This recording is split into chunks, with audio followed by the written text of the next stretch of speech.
Hi everybody, welcome to a new video in our channel. Hoje eu quero te explicar o porquê de existir dois verbos have em inglês, ou aparentemente dois verbos have. Claro, tô falando de have e have got.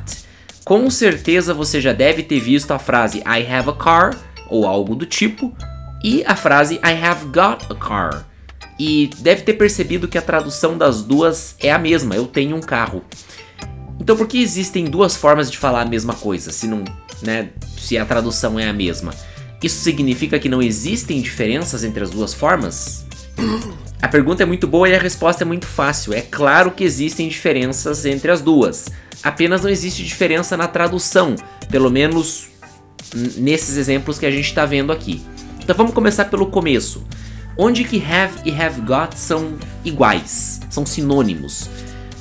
Na forma afirmativa, ou seja, quando eu estou fazendo uma afirmação, eu tenho algo, I have something, I have got something. Nenhuma diferença em termos de tradução. Na verdade, a tradução nunca vai ter diferença, né? Vamos falar da onde, em quais pontos as duas formas se separam, digamos assim. Para ser mais objetivo, na forma negativa é primeiro lugar onde essa diferença vai acontecer. Repare que, por exemplo, se você pega a mesma frase do eu tenho algo, um carro no caso, e você vai colocar que você não tem, você vai colocar essa frase na forma negativa, você já tem o seguinte quadro: I don't have a car, I haven't got a car. Olha aí, o have got já não vai ser usado com o do, né, no caso do mais not, né, para formar a negação, que é comum dos verbos normais. Ele vai ter uma própria forma, que é o próprio have seguido do not, e via de regra, ou seja, normalmente é posto nessa contração que vira haven't, né? Então I have not got vira I haven't got. E se alguém disser I don't haven't got, tá certo? É claro que não, tá completamente errado. Ou você fala I don't have a car ou I haven't got a car, beleza? E as perguntas: do you have a car? Do you have got a car? Errado, é claro que é errado, né? Na pergunta, o mesmo princípio. Você vai fazer, porque assim, se você reparar o I haven't got, o have got se comporta, digamos, como um verbo modal, como um verbo especial e não como um verbo normal, principalmente pelo fato de não ser utilizado na frase ali o verbo auxiliar do, correto? Então é claro que como um verbo modal, a forma de fazer a pergunta vai ser apenas invertendo o verbo e o sujeito. No caso, o verbo have, né, ali. Então, I have got a car fica have I got a car? You have got money? Have you got money? Então isso você já consegue entender que eles só não se traduzem de maneira diferente, mas eles se comportam de maneira diferente nas frases. Porque afinal de contas o have é um verbo normal e o have got é um verbo composto que funciona de maneira especial, mais especificamente como um verbo modal ou até mesmo como o próprio verbo to be em alguns casos. Outro ponto importante de diferença é que o have got, vamos chamar assim, ele tem algumas limitações que o verbo have não tem. Primeiramente, a questão do passado. Você já deve saber muito bem que o verbo have no passado vira had. Então, para dizer que eu tinha dinheiro, eu digo I had money. Já esse have got, ele não vai acompanhar, ou seja, você não pode dizer I had got money.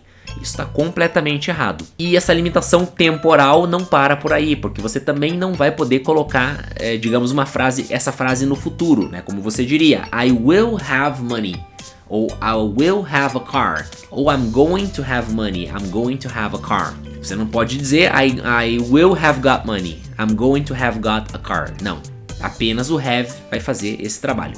E também não se usa com condicionais, por exemplo, I would have a Ferrari if I were a billionaire.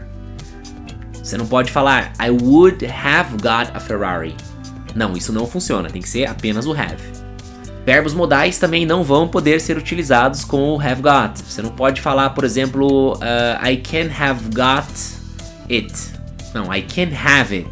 Você já deve ter percebido que o verbo have também, além do sentido de posse, ele também é usado para explicar, para, digamos, apontar uma experiência, um usufruto de alguma coisa, principalmente comendo e bebendo. Por exemplo, what time do you have breakfast? I had lunch with my brother yesterday. I have a shower every morning.